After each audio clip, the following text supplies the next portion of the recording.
they brought me in, put a couple of stitches in my head, and charged me $12,000 for that. That's what the paper says, $12,000. They cut it down a little here and there, but it was still the original cost. How can you have $12,000 over here for a pat on the head and shaping, and all that operation over there added up to $8,000? That's because a nigga's head may be full of the latest scientific mumbo jumbo. Yeah, what's it doing there? I can feel it. I can feel it right there. What's this crap doing in my head? Was that the purpose all the time? Right? Was that the purpose? To engineer me in, because the police is in on all of it. What was their job to do? Was their job to cause this? So then they could put their latest scientific apparatus in my head? That's what we have to look at. We have to look at that and say, hey, man, what y'all doing? I play with them all the time. I say, yeah, boy, I sure like how they did my head.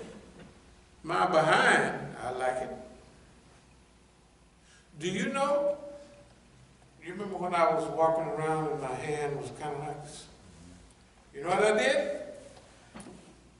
I took a call from Iran. And my little friend, I told him, yeah, man, he asked me 3 questions specifically. How's your writing? How's your da-da-da-da-da? I told him those 3 things. He said, when do you think you're going to be all right?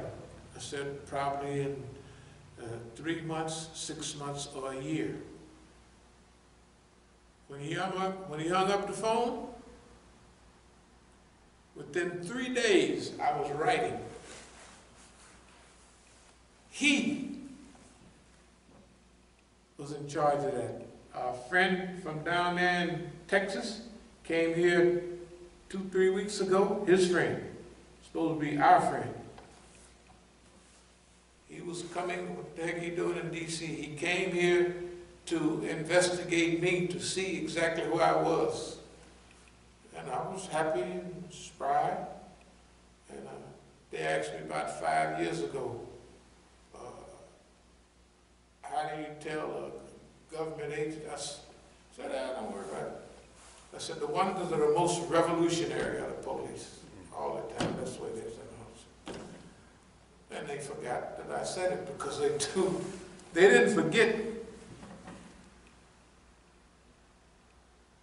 But our job in this whole thing is to almost make them forget. Almost make them forget. You know, down south, them old niggas, them old Negroes during my daddy's time, they could make the white man forget that the white man had his foot on it. And the white man would drop his guard. Them old Negroes, they calm the boss down, all boss man. They get anything they want. All boss man. They would make it, you're a good white man, boss. You ain't gonna go too far, you ain't gonna let nothing get by, boss man. They would tell him exactly what he wanted to hear, and they could get anything out of the white man they wanted. I remember my father we had mules, but when we needed to plow, we'd get the white man's tractor, the white man's truck, all of that. The richest white man in town. Men were, yeah, I'm telling you. I watched them brothers. And we combine all 3. That, black militancy, and Islam. They can deal with black militants, and they can deal with Islam. The Muslims, they work pretty good stuff out on them. But they can't figure the combination. There's nobody alive even to remember how it was presented. Even right now, we've told this story 15 times. To Abdul Malik them, to all of them. Right in front of them, and they forget. We make them Negroes forget. things. Remember in the paper I gave y'all a while ago, we want to turn them kindness, goodness. We want to turn the people in from saboteurs to government agents to agent provocateurs to liberators. That's what we want for them. It ain't like writing no news story. We want that for everybody. That's what we want for everybody. We want that for Mukhtar and them. We want it for Khadijah and them. I told them 5 years ago, we was in the Masjid. I said, y'all want to come in and have a talk? Sure. They started running. I said, well, forget it. I said, but I'm going to help y'all. I'm going to help you. I'm going to help you. When this stuff passes or goes, I said, I'm going to help you. And I meant it then, and I mean it now. I mean it now. They need help. They need somebody to get the heat off their behind.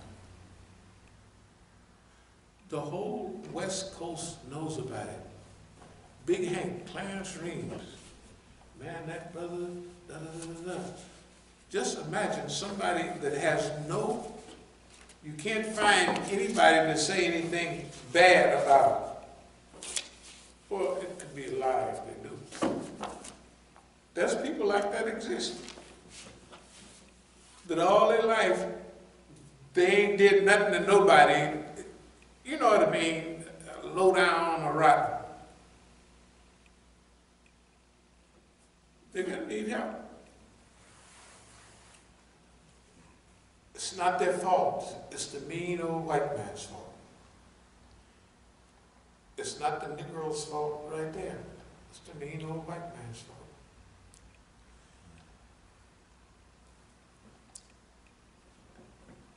The Negro has certain psychological problems, and everybody knows it. Just like they said over in Howard, the Negro then found the immigrant to substitute for the white man. That's what they said. That's two of their biggest boys. They said it. I don't know why they said it. I don't care. I don't know why this article's here. I don't care. But when I look at it, it means certain things to me. This movement that we're working on right now, the greatest part of this movement is first belief in Allah and then self-esteem.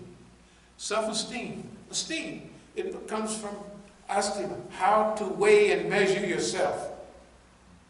Self-esteem. How people weigh and measure themselves will determine how they act. With no confidence, the old stuff, this is the white man's sugar, this is the Negro sugar. It's come out of the same bag. Taste test. Which one of these sugars is sweeter? The white man is sweeter, the sugar is sweeter. This is the taste test. The white man's sugar is sweeter all the time. They all come out of the same bag. But it's the one standing behind that. This is what we're working on. And we're not sad. We're not, things is heading in our direction. Yeah, the global changeover, we're a part of that. We're a part of it. That's why we're not going to sell our position on this train. This is our ticket. We're not going to barter it off, sell it, or we're not going to blow our shot, as they say. We're not going to blow our shot. This is the one that, well, that's what history always says. We're the ones, this is the time. But this is the time. This is a time for us to participate in the global Islamic revival, the global human transformation. This is what it is. That's the way it is. That's the way we see it now. Suppose we're wrong. Technically, it don't make no difference. We're going to work toward what we see. We don't care what There's no loss. There's nothing but success. When you work, when you find out your mission and you believe in that mission, you done won the game. They can't do anything to you because it's part of your mission. Right? We got a big mission. We got brothers in the pen, Jamil and them, all of them. You know, they was talking about some of the greats during the black period. They were talking about the old nigga got beat upside the head that's in Congress now. Lewis. And they talked about him like it was right. Like they said how, well, he's voting for all of this and, you know, those bills on foreigners and all that. And he's not even paying attention to the Muslims, how they was done. You know what I mean, how black people were done. He ain't into that. They talked about Andy Young. They said, Andy Young was giving a beautiful speech, and he said, I'm glad my people was brought over here from Africa so they could have, and the people said, what, that was down in Arkansas. They said, what's wrong with that boy? Then they said, well, he came on a corporate jet, a 747 with his name on it. So they talked about a few of the greats, Stokely Carmichael, Malcolm X, Martin Luther King. They did not mention Imam Jamil. I'm going to call WEAC Radio and ask them why. Do you never talk about Imam Jamil al-Amin? And he's the last one left alive from Stokely Carmichael or Kwame Ture, from Martin Luther King, from all of those people, from Malcolm X. He's alive and healthy. Why y'all don't talk about him? You know, why is it all right for him to be rotting in prison? Almost 20 years, it's almost 19 years. Why is he there? Why is he there? Okay. And we always, I mean, I don't know how to say it, but we always hear about Mumia, and we'll never hear about Imam Jamil. Never hear about Imam Jamil. That's because this community is not with him. That's the main reason. And he's evolved from when he was out here. He didn't evolve now. He know what to say. he know it, right? But anyway, I'll close with this week. As-Sabiqun is on a special mission. It's to revive humanity. That's all. We got a big job to do. This Islam revival, it's all beginning to fit together. Inside the United States, the African American realizes, hey man, no matter what this article says, they realize, hey, we're 25% of the population of Muslims. Again, I picked up those 4 or 5 of those cars in Dar al-Hijra last night that had no upcoming programs. Not one Negro, not a Negro on there. All lay people. In fact, I haven't seen any. That was one out at ICM. It was about the Dar al-Islam movement, but it was some sister speaking. I don't know what she was talking about. I didn't even go see it, to go hear it. I didn't have time.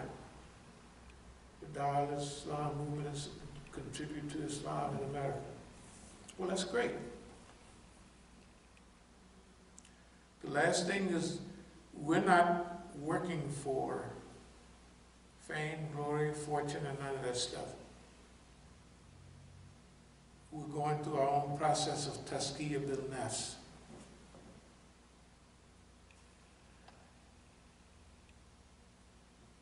And it's so incumbent because I don't see anybody else doing it. Do y'all see anybody else doing it? I don't see any. Okay, so at least we're pioneers with As-Sabiqun. We're the vanguard.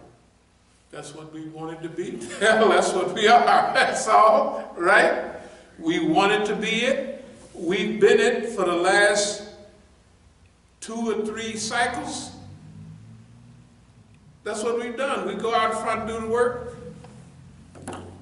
We told them people years ago about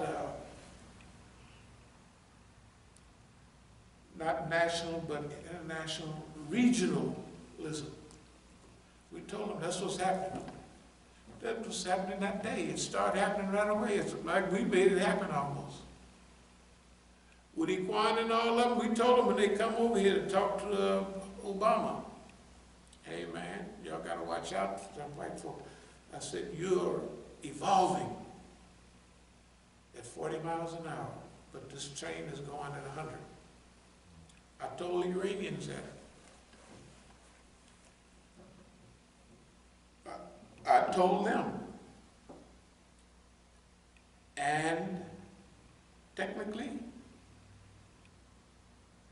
the people might have got over on other African Americans, but the Iranians didn't get over on us. You know why? Because we knew where they was coming from. We had a feeling, but we stuck to our stuff all the time. Right now, we ain't gonna say nothing against them because it's not all Iranians. And I would not threaten a system because you can't separate this one from, you know what I mean? When they're all locked in together, well, who are you talking about? What are you, right? So it's knock yourself out. Just like everybody else that's been messing with us, that got a foot stuck in their behind some kind of way. I'll close with this. There was a guy out there in Oakland. He mad. He has a place on 98th. That car that I showed y'all in this thing, I left it out there because I would take 1 or 2 cars out there and then fly back. I'd leave. Yeah, this one right here. He took this car and he loosened up the timing belt. And I got on the freeway and it popped. And probably through there. It's okay, it's okay. See, we don't know how this thing is going to kick in. About the same time, he put out a $25,000 reward because his son had been killed. His son was killed. They say it was young Mexicans around there, the Arab trying to sell dope. I think it was 3 or 4 of his nephews got knocked. Bam! I saw him in front of the Masjid driving by, and he was in a daze. He never went back and said, what did I do to have anything to do with this? He didn't do that. He thought, he was Palestinian, he just thought it was a bunch of niggas. That's the way he treated us. He didn't treat us like, are you a bunch of niggas? But I told him in 1990, he got a case with other Negroes, dope beef, I guess. Because my son didn't know all of that. They are the same age.